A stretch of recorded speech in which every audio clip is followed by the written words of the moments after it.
Hey everybody, Hugh here. Welcome back.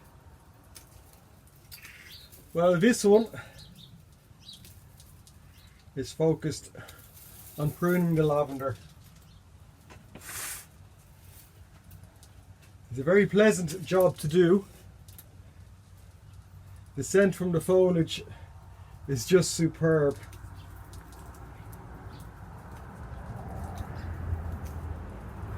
Prune the lavender, you're removing the old flower stems from last year. So simply tracing these back down to where the foliage, the green foliage starts and the brown stops, and just removing them. Very simple really.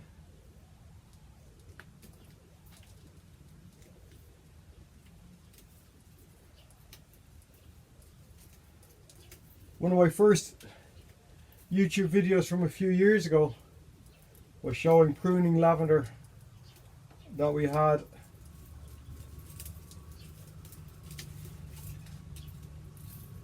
And it was very different because there were mounds actually growing in the garden itself, so it was a matter of just getting the shears and just rounding them off down to roughly about foliage height.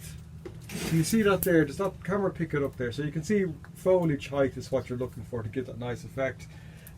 Some of these shoots are a little bit taller than the main foliage height, so you could, if you wanted, nip those down a little bit. Equally, if you wanted, you could leave them as well, although they produce that longer flower shoots. You know, it'll be a little bit hairy looking, so you have these sort of little shoots here that if I got a sharp knife and cut them straight across and put them into a little bit of gritty compost and a bit of bottom heat, they'd actually make very good cuttings. This is a lavender bowl.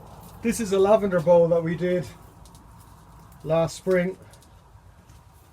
We got some lavender in a 6-pack. It was about 10 euros there or thereabouts, and we put them into the bowls, and you can see they balanced out very nicely in the foliage, and then the flowers came up on top. Probably not enough food in these bowls for this year. The plants are hungry enough, especially for 3 plants in this sort of size. So I'm not quite sure if we'll put them on or not. I am tempted to leave them and just a little bit of liquid feeding. Not a huge amount of liquid feeding. I don't want the plants blooming and throwing themselves all over the place. Just a nice another show of lavender flowers, because it is a nice sized pot.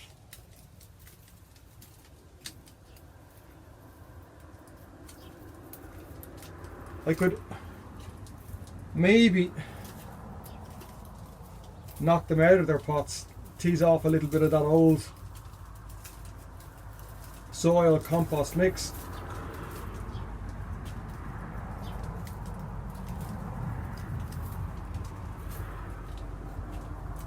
and put some fresh mix around them. Gritty soil, sandy compost.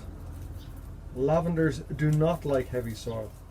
They may survive, but they will struggle. If you find yourself in a heavy soil area and you'd like to have lavenders growing,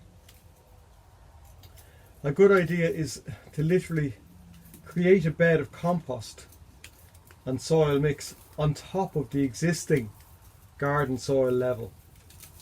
So you're not actually planting them into the soil itself, you're bringing the soil level up around them. Very useful trick, as I say, if you're in a heavy soil or wet soil area.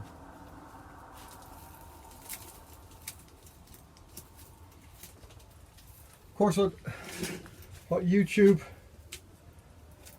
doesn't capture is a wonderful scent going on here. It really is very, very lovely. And these stems that I'm taking, of course, even though they're dried out stems, they'll hold their the oils, the lavender oils in them. So I don't know, you could stick them in your hat if you wanted. give your hat a bit of a rub every now and again, or potpourri bags, or you can just have them, you know, loose in a little tray or jam jar. It doesn't have to be overly complicated, because once you rub them, you just get that amazing lavender scent. Thanks for all the comments on my previous couple of videos. Particularly good comments on the mice. There's a mouse in the house. It has been caught since. I know people aren't great fans of the snap traps, but they are effective, and hopefully we'll still have some spring tulip bulb display. And it's always nice to hear from you.